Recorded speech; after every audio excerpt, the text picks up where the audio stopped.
찬송가 251장을 사용해서 준비한 예물 하나님께 올려드리도록 하겠습니다.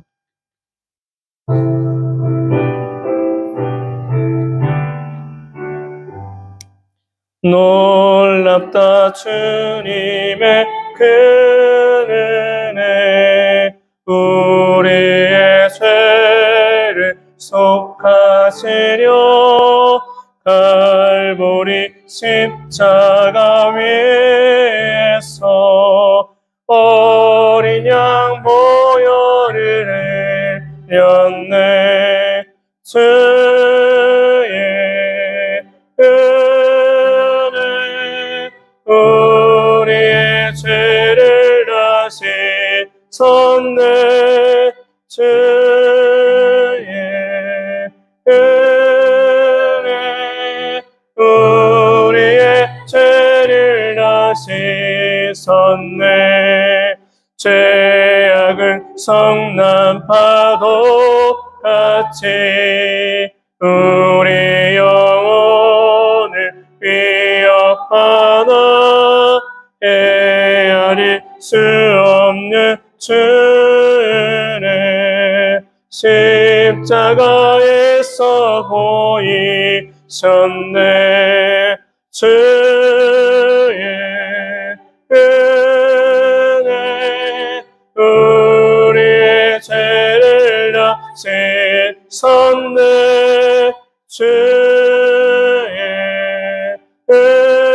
은혜 우리의 죄를 다시 섰네. 죄악에 물든 영혼들은 주께서 피로 씻으시네. 지금도 흐르는 그 피에 눈보다 너에게 씻으라. 주의 은혜 우리의 죄를 다시 섰네. 주의 은혜 우리의 죄를 다시 섰네. 이해할 수 없는 그 은혜를 믿는 자에게 거저주네. 형제여 주 앞에 나와서 더 지체 말고 곧 받으라. 주의 은혜 우리의 죄를 다시 섰네. 주의 은혜 우리의 죄를 다시 섰네. 기도하겠습니다. 우리를 비천한 가운데에서 기억해 주신 이에게 감사하라. 그 인자하심이 영원함이로다. 모든 육체에게 먹을 것을 주신 이에게 감사하라. 그 인자하심이 영원함이로다. 아멘. 하나님 감사합니다. 지난 한 주간 한 달의 삶을 지켜주셨다가 하나님은 전에 나와 감사하는 마음을 가지고 예물을 올려드리는 이들이 여기에 있습니다. 마음의 정성 어린 예물이요 땀의 수고의 예물입니다. 하나님 모든 것을 드릴 수 있게 됨은 하나님께서 주신 은총인 줄로 믿사오니 주님께서 기쁨으로 받으시고 하늘과 땅의 문을 여시어 사랑하는 이들의 삶의 갑절의 복으로 30배, 60배, 100배의 열매로 맺게 하여 주시옵소서. 새해를 준비하며 사모하는 이들이 여기 있고 또 이 한 달을 온전히 하나님께 의탁하는 이들이 여기에 있습니다. 주여 주께서 영육간에 강건하도록 붙들어 주시고 삶의 곳곳마다 하나님께서 충만케 채워주심을 경험할 수 있는 이들이 다 되도록 도와주옵소서. 사랑하는 자녀들에게는 지혜와 명철을 주시고 갈 바를 알지 못하는 일이 없도록 귀한 길 열어주시기를 소망합니다. 복 있는 이들이 되어서 받은 복을 증감이 있는 아름다운 증인이 되도록 복되게 하여 주옵소서. 모든 것이 주의 기뻐하신 뜻 안에서 이루어지게 될 줄로 믿습니다. 감사하며 은혜와 사랑이 많으신 예수님의 이름으로 축복하며 기도합나이다. 아멘. 이제 말씀을 함께 나누도록 하겠습니다. 우리가 함께 나눌 말씀 출애굽기 2장 23절로 25절에 있는 말씀입니다.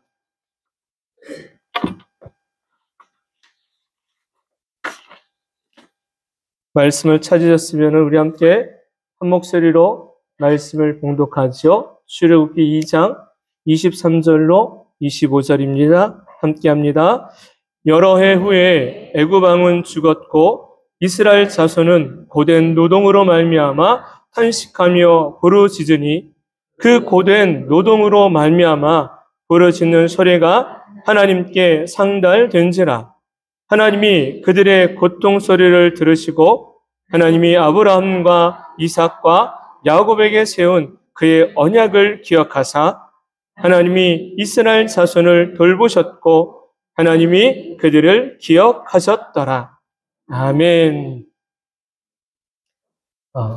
2023년의 마지막 달력 앞에 섰습니다. 그리고 12월 달력을 바라보면서 잠시 생각에 잠겼죠. 1월을 시작하면서 꿈꾸었던 것들이 시간이 지나면서 구체적으로 이루어진 것도 있고 다음이라는 아쉬움으로 넘긴 것들도 있고 언제 다시 그분들을 볼 수 있을까라는 마음으로 한 분 한 분의 얼굴이 스쳐 지나간 부분들도 있었습니다. 한 해를 보내고 또 한 해를 소망으로 바라보는 그 12월 앞에 섰을 때에 만감이 교차하는 감정을 홀로 가져보았습니다. 목자의 심정은 맡은 양들이 시간이 지나갈수록 건강하게 성장하는 것, 그것이 유일한 바람이라면 바람일 것입니다. 그런 관점에서 우리 성도들을 보았을 때 과연 얼마나 성장하고 얼마나 하나님을 사랑하는 마음을 갖고 지난 1년의 삶을 지내왔을까? 이런 질문을 저희 스스로 하면서 한 분 한 분을 생각했습니다. 어떤 분은 힘든 문제로 어려운 시간을 지내온 분도 계셨고 지칠 것 같은 순간에도 다시 일어나 하나님 앞으로 나오려는 애쓰는 모습도 보았고 작은 힘이지만 하나님의 나라와 교회를 위해 섬기려고 하는 섬김도 보았습니다. 이런 모습들이 필름처럼 스치듯 지나갔습니다. 그러면서 주신 마음은 하나님은 각자의 환경과 삶 속에서 일하셨고 사랑으로 돌보아 주셨고 그리고 저마다 영적인 성장을 분명 이루어 가게 하셨다라는 사실입니다. 하나님을 사랑하기로 결정하고 바라보는 이에게는 반드시 하늘과 땅의 복이 있는 줄로 믿습니다. 지금 당장에 어떤 변화가 없는 것 같아 보여도요. 단언합니다. 확언합니다. 그 영혼과 삶에는 하늘과 땅의 복이 반드시 있습니다. 12월 한 달에 해야 할 일들을 적어보았습니다.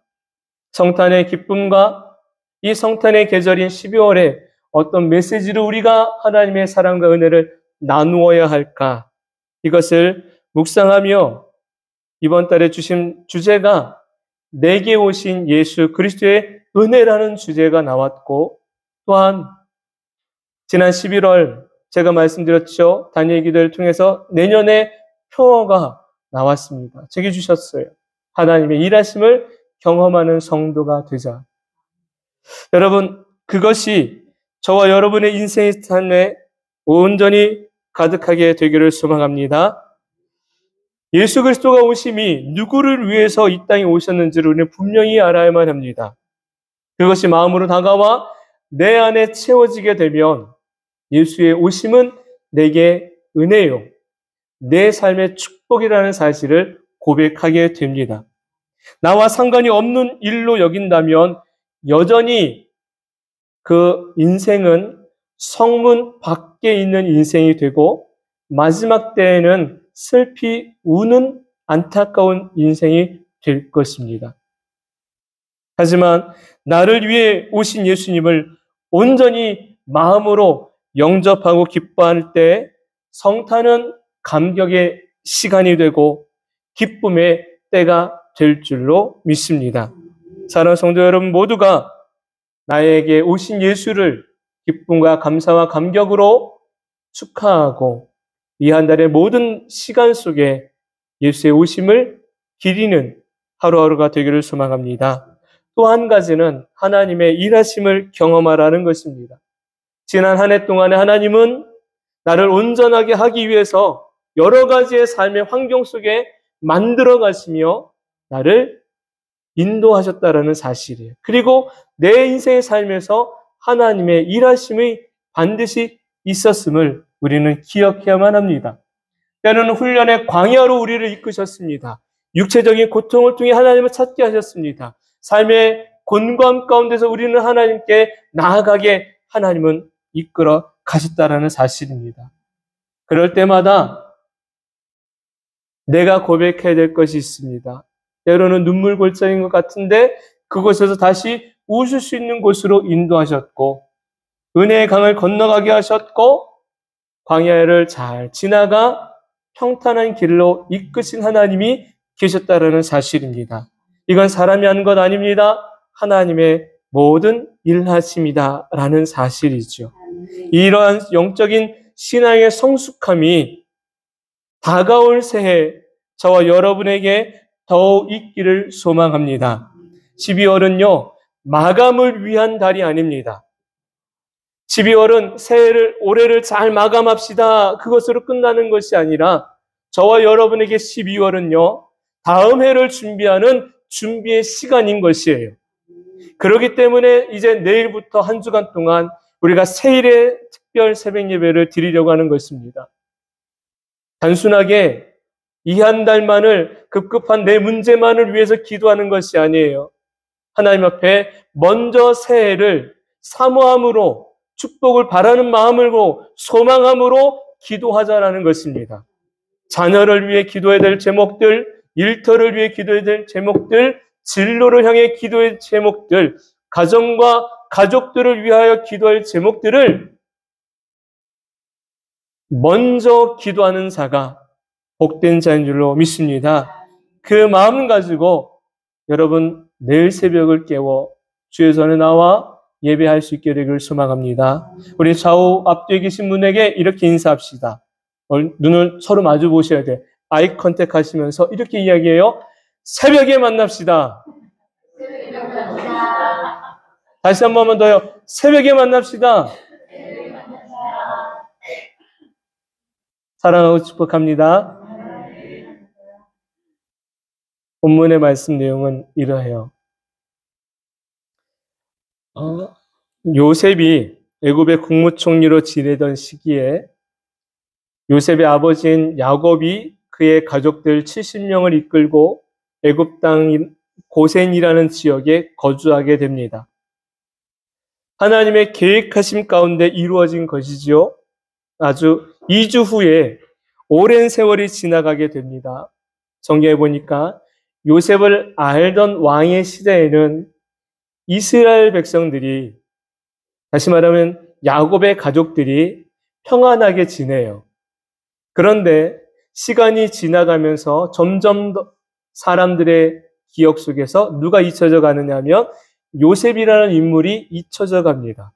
그래서 요셉을 알지 못하던 왕들이 그 왕들이 일어나가지고 이스라엘 민족을 바라보니까 이제 그들이 더 이상 자기들에게 유익한 존재가 아니라 전쟁이 일어났을 때 저들이 마음을 돌변하면 언제든지 우리를 위기에 빠뜨릴 수 있는 위협적인 존재가 될 거다라고 생각을 한 것이에요. 그래서 그 애굽의 왕이 어떤 정책을 펼치냐면 억압 정책을 펼칩니다. 그 중에 대표적인 게 인구가 점점 늘어나니까 남자들이 늘어나니까 그 남자들은 곧 군인이 되거든요.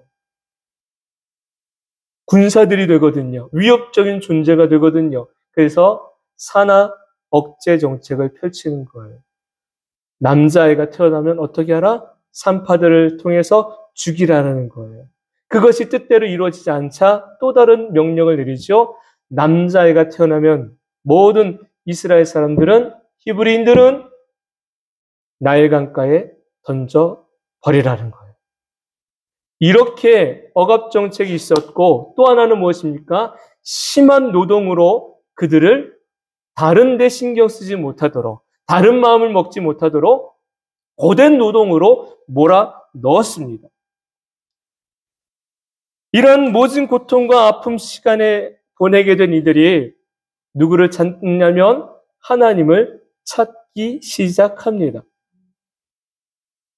이전에 아브라함에게 약속하신 하나님, 야곱과 요셉을 통해 말씀하신 그 하나님을 오랜 시간이 지난 그 후손된 이들이 하나님이라는 분을 찾고 부르고 구하기를 시작하는 것이에요. 요셉 시대에 지난인 것이 몇십 년이 지나서가 아닙니다. 무려 430년이라는 세월이 지난 거예요.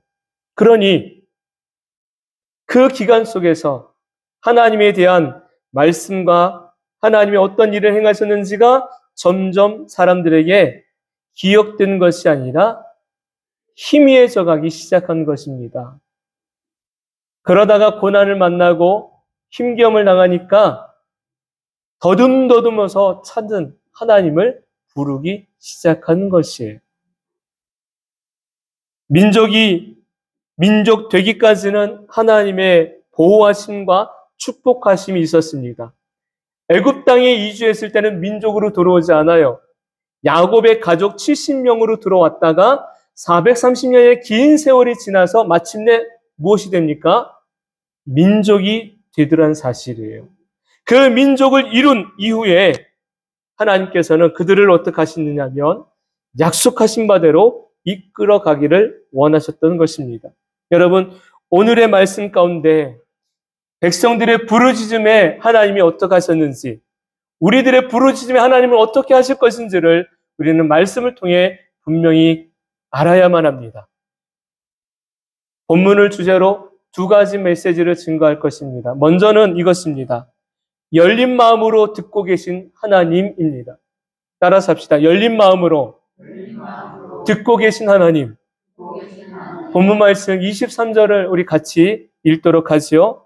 24절입니다. 시작. 하나님이 그들의 고통 소리를 들으시고 하나님이 아브라함과 이삭과 야곱에게 세운 그의 언약을 기억하사. 아멘. 우리가 하나님을 간절한 마음으로 찾게 될 때가 언제일까요? 내가 언제 새벽을 깨워서 기도하고 저녁에 금식하며 기도하고 밤늦게 와서 기도하고 이런 기도할 때 언제 기도하게 될까요?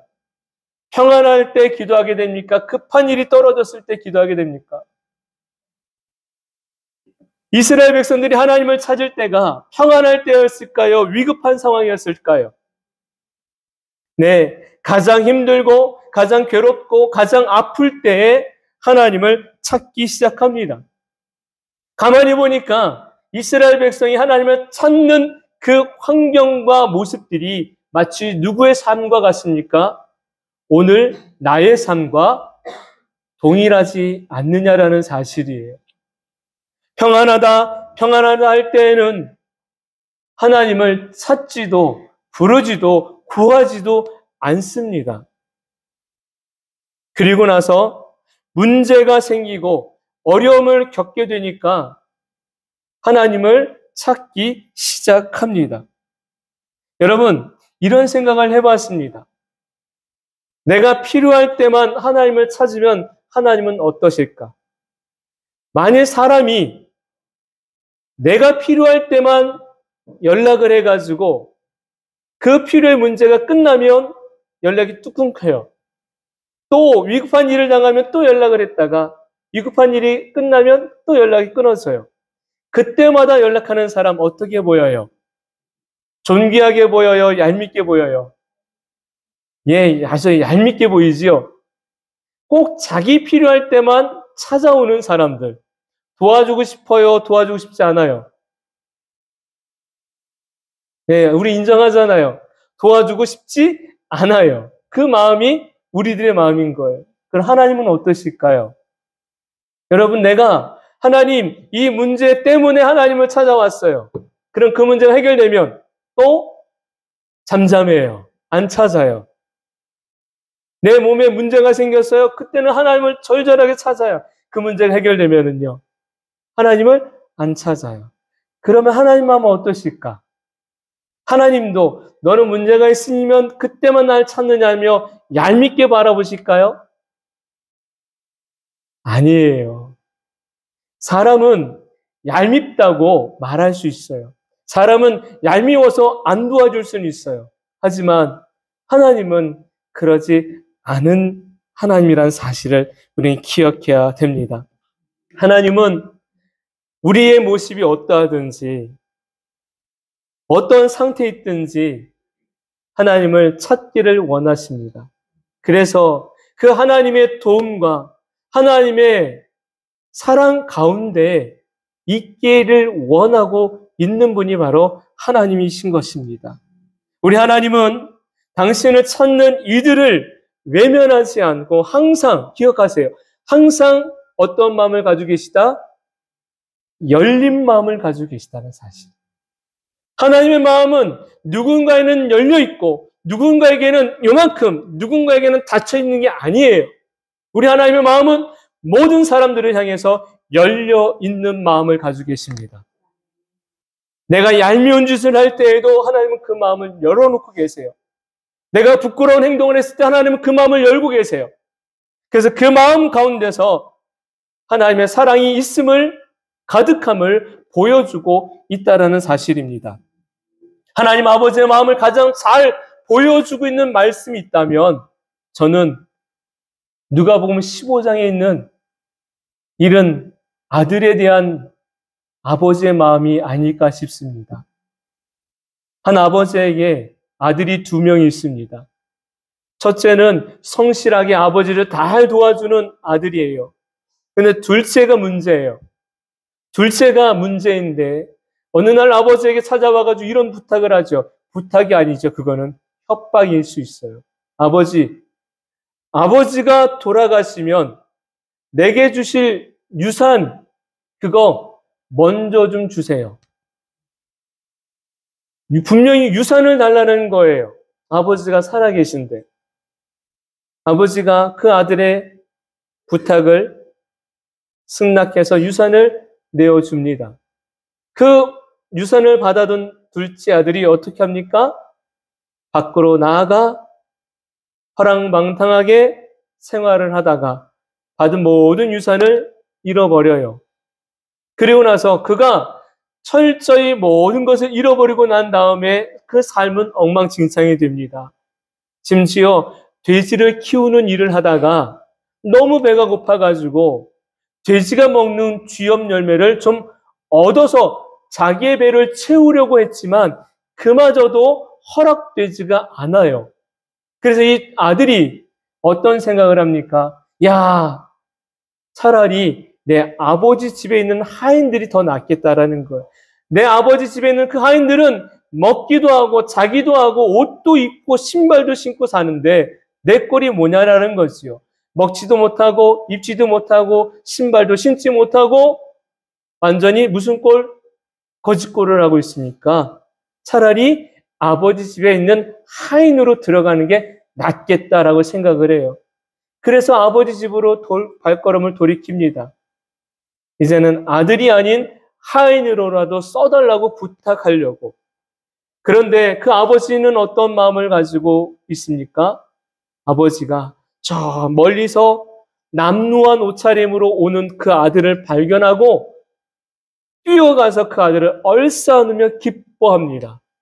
그리고 이렇게 고백하는 것이요. 이렇게 외치는 거예요. 죽었던 내 아들이 살아 돌아왔다라는 거예요. 그래서 거기 있는 많은 사람들과 함께 소를 잡아서 잔치를 열어요. 이게 바로 아버지의 마음인 것입니다. 하나님 아버지의 마음은 항상 모든 사람들을 향해 열려 있습니다.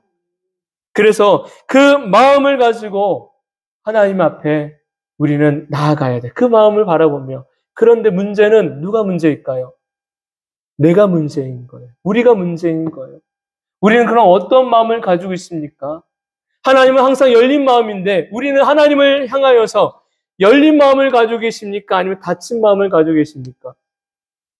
여러분의 마음은 하나님을 향하여 열려 있어요? 닫혀 있어요? 어느 때는 열려 있는 것 같아 보이는데 어느 때는 철저히 닫혀 있는 거예요. 그 성경은 우리에게 우리들의 마음의 실태를 이렇게 가르쳐 주셨어요.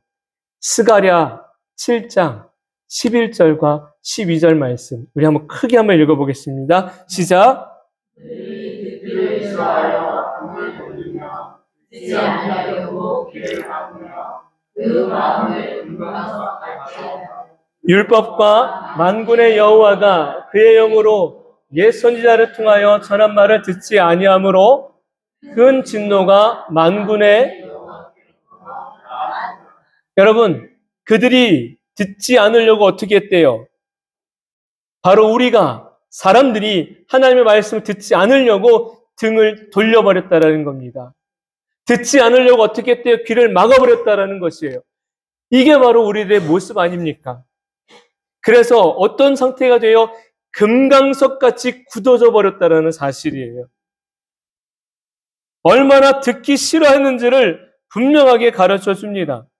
우리가 복음을 증거할 때 전도를 하면서 여러분 경험한 적이 있지 않습니까?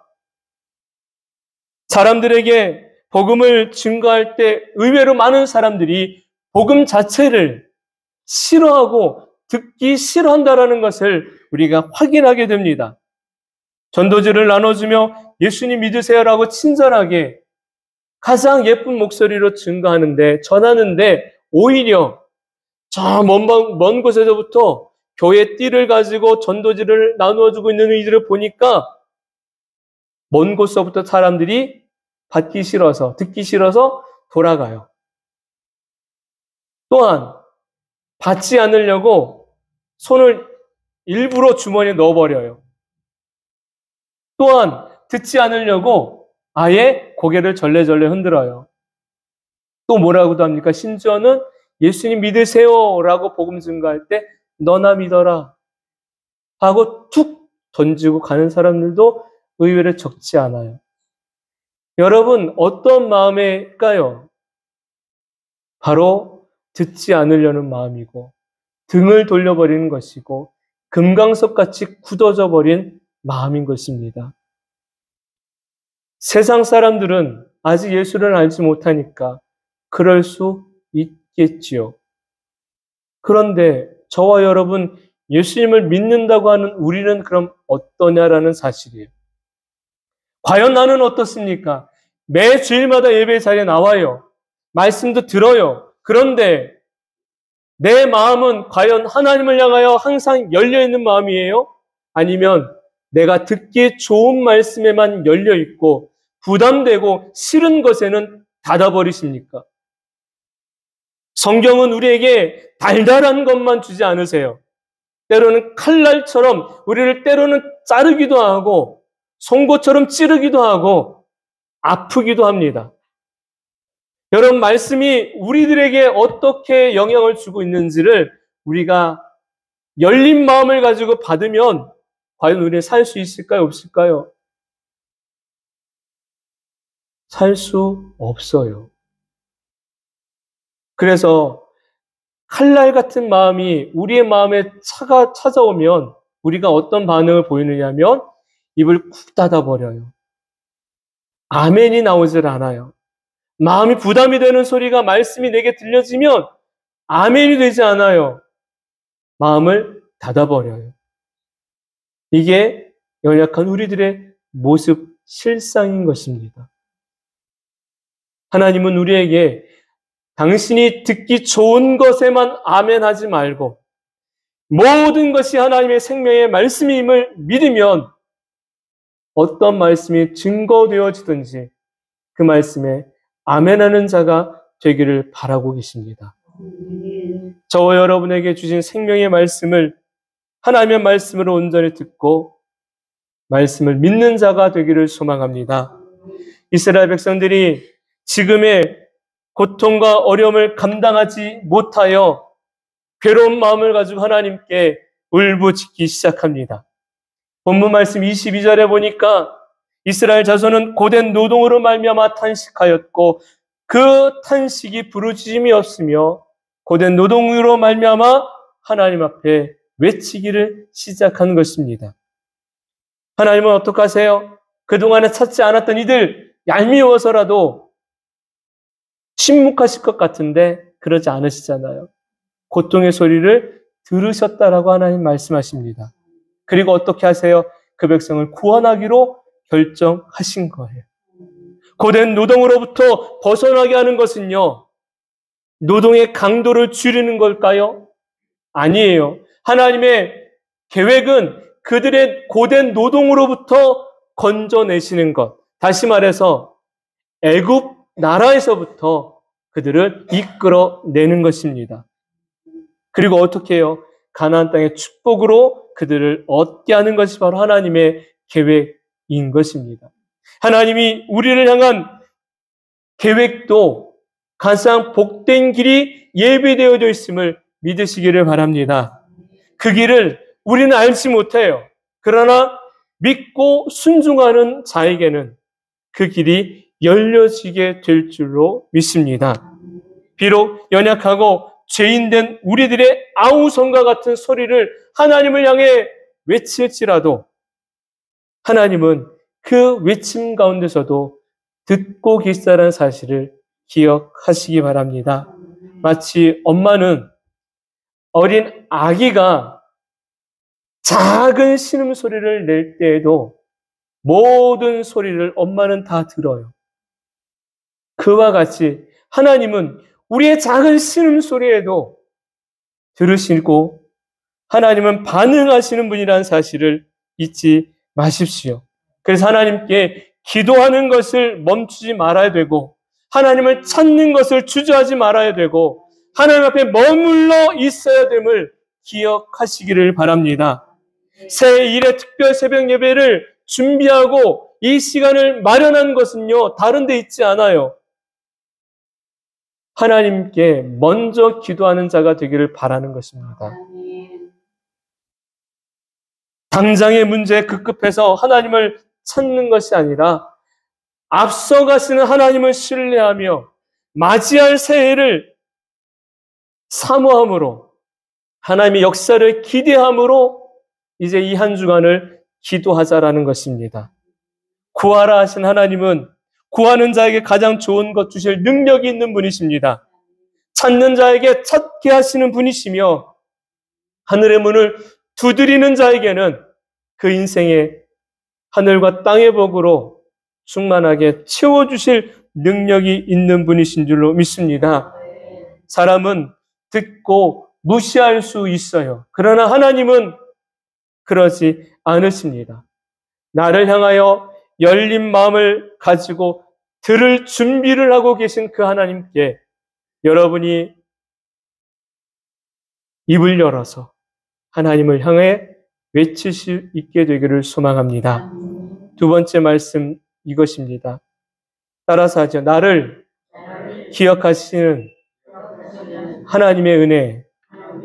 나를 기억하고 계신 하나님의 은혜입니다. 본문 말씀 25절 같이 읽죠. 시작. 하나님이 이스라엘 자손을 돌보셨고 하나님이 그들을 기억하셨더라.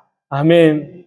24절과 25절에 거듭 나오는 단어가 있다면 그 단어는 바로 기억하다라는 것입니다.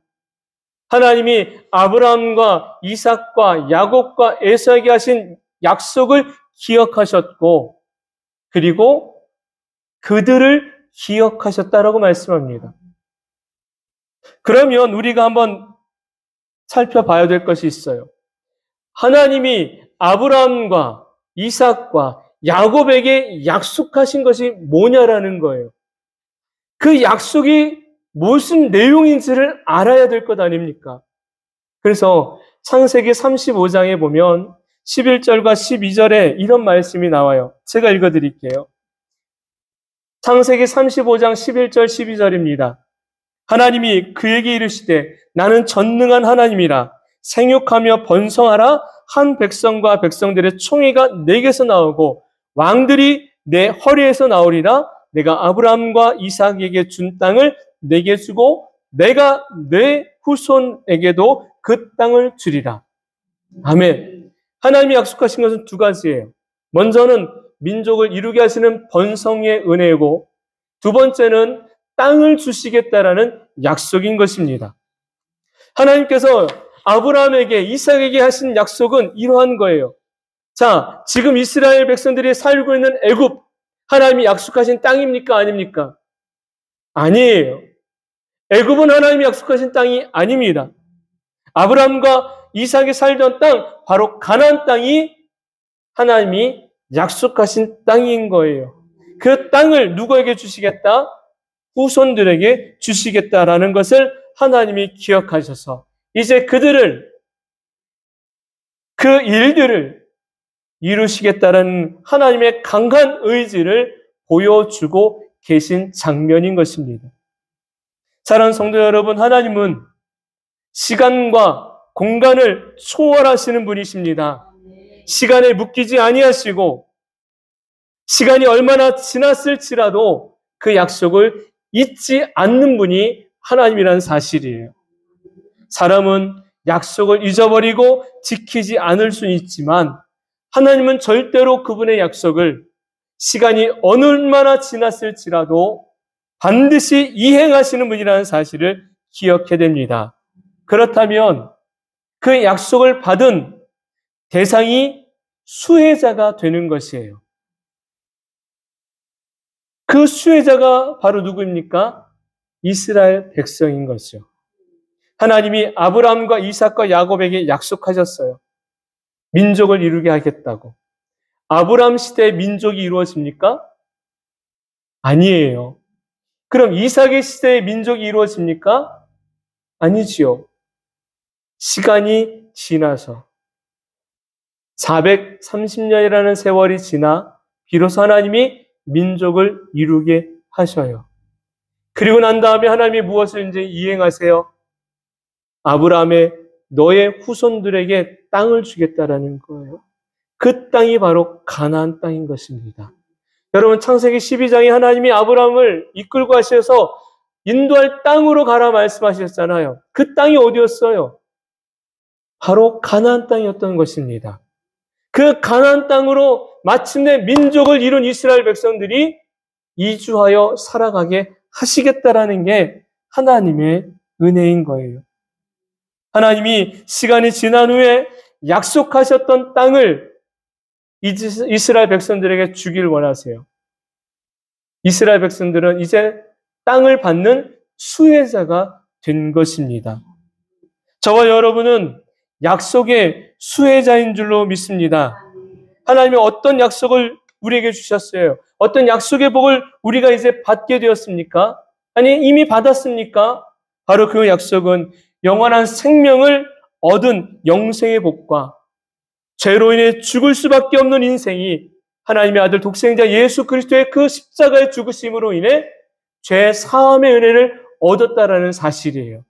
그 약속하셨죠. 누구든지 그를 믿는 자마다 영생을 얻게 된다라는 것이에요. 누구든지 그를 믿는 자마다 영생을 얻게 되는 거예요. 그게 약속이에요. 그 약속을 저와 여러분이 받았다라는 사실이에요. 그래서 우리는 하나님의 약속을 받은 수혜자예요. 수혜자. 사망에서 생명으로 옮김을 받은 구원받음보다 더 값진 것이 있을까요? 세상에 아무리 좋은 것을 내게 주고 어떤 혜택이 있다 할지라도 구원받음보다 더 귀한 것은 없습니다. 더 값진 것도 없습니다. 더 소중한 것도 없습니다. 이런 축복은 바로 약속을 잊지 않으시는 하나님의 은혜요, 하나님의 은총인 줄로 믿습니다. 요셉은 애굽의 국무총리가 되기 전에 노예로서 감옥에 갇힌 죄수로서 있었습니다. 그때 그의 도움을 받았던 이들은 요셉을 기억합니까? 기억하지 않아요. 잊혀진 존재와 같았어요.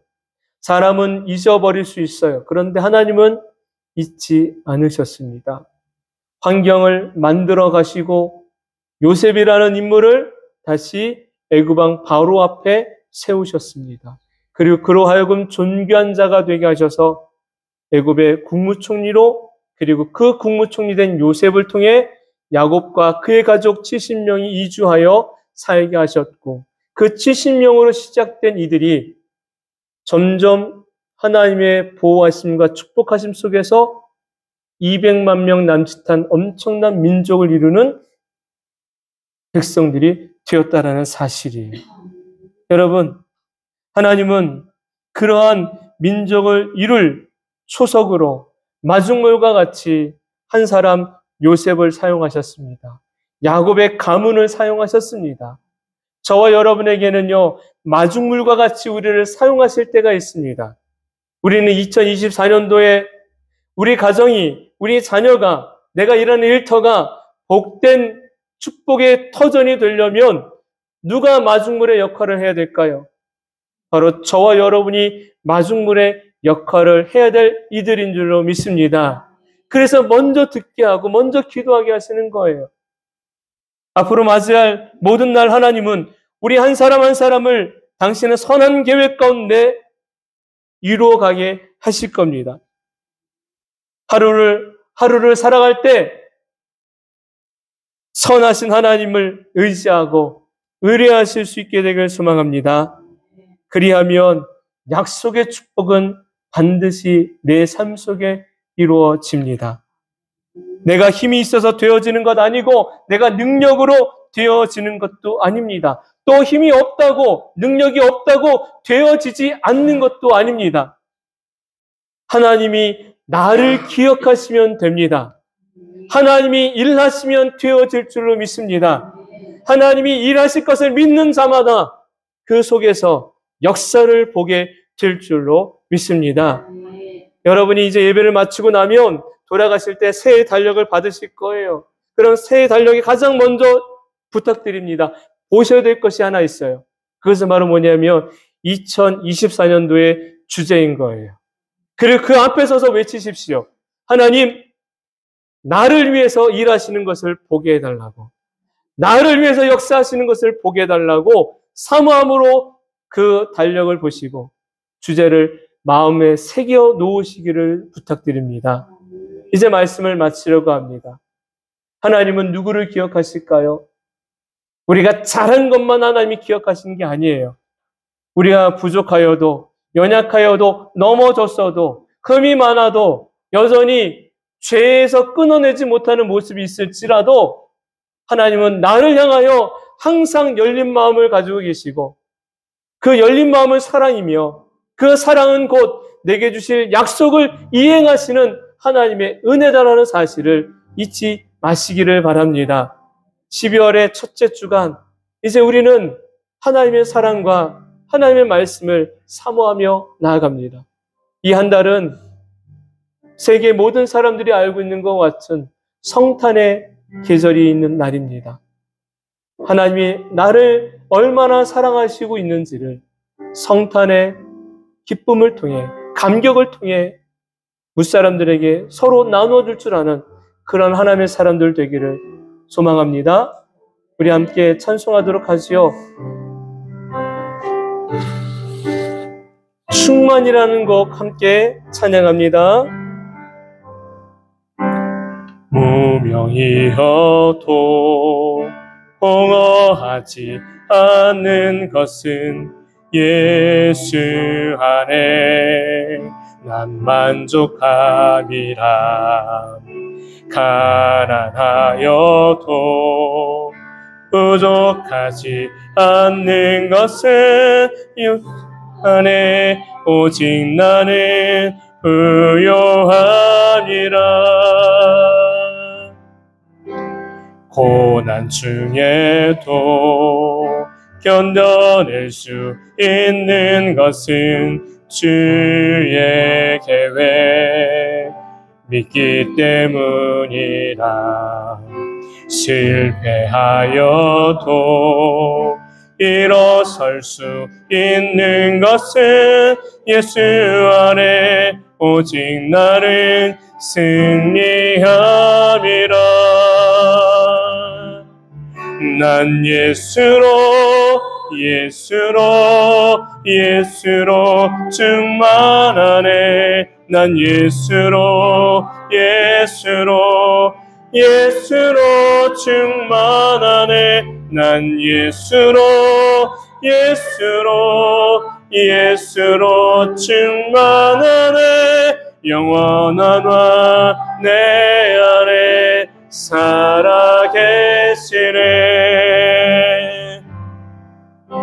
내 몸이 약해도 낙심하지 않는 것은 예수 안에 난 완전함이라. 화려한 세상 의롭지 않은 것은 난 예수로 충만하리라. 난 예수로 충만하네. 세상 모든 것들도 의롭지 않네. 난 예수로 충만하네. 영원한 왕 내 안에 살아계. 난 예수로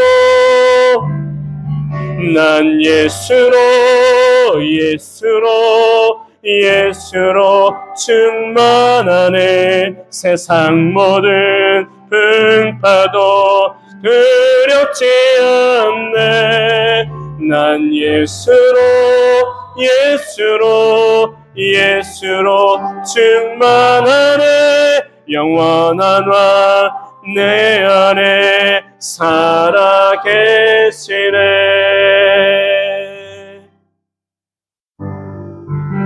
손을 우리 가슴에 한번 모아 볼게요. 기도하겠습니다. 사랑의 하나님, 무명이어도 가난하여도 고난 중에도 내 몸이 아파도 여전히 문제가 떠나지 않아도 나는 예수님만 계시면 됩니다. 예수님만 계시면 됩니다. 이 진실한 한마디가 다른 100마디의 말보다 가장 힘있는 말이라는 것을 잊지 않는 신앙 되길 원합니다. 하나님의 사랑하는 이들을 축복해 주셔서 그리고 선한 계획을 가지고 계셔서 감사합니다. 앞으로 맞이할 시간들 우리는 잘 알지 못하지만 분명한 것은 선한 나의 하나님이 선한 길로 이끌어 주신다라는 사실입니다. 이것을 믿는 자가 되게 하시고 사모함으로 바라보는 자가 되게 하시고 소망함으로 기대하는 자가 되게 하여 주옵소서. 아름다운 하나님의 사람들을 한 사람 한 사람의 삶을 하나님의 선한 손길로 붙들어 주시고 기억하셔서 하늘과 땅의 것으로 충만하게 채워주실 것을 믿습니다. 우리 모든 성도들 한 주간 동안 살아가는 동안 힘에 겨울 정도로 버거울 정도로 그런 문제를 만나지만 그 속에서도 다시 웃을 수 있는 힘과 능력을 주실 것을 기대합니다. 하나님은 살아계시고 하나님은 사랑이십니다. 그 은혜로 인해 사는 성도들 될 줄로 믿습니다. 이제는 우리를 죄 가운데서 구원하여 주신 예수 그리스도의 그 크신 사랑과 하나님의 다음없는 사랑하여 주심과 성령님의 감동, 교통, 내주하심의 역사가 살아가는 모든 성도들의 삶 가운데 이제로부터 영원토록 함께 하시기를 간절히 축원하옵나이다. 아멘.